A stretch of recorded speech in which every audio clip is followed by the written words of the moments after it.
How to know if someone blocked you on Instagram.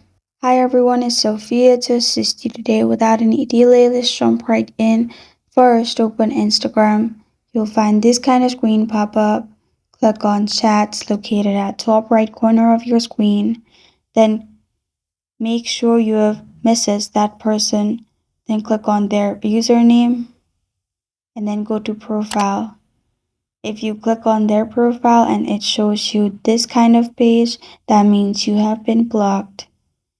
Another way is simply open Instagram, go to search bar located at bottom. Then in here you need to type in their exact username.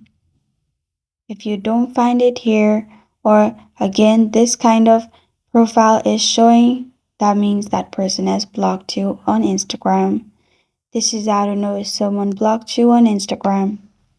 Thank you for joining me today. If this video helps you out, please leave a like and subscribe for more. Got a question or want to suggest a topic, comment below. I am Sophia signing off. Until next time.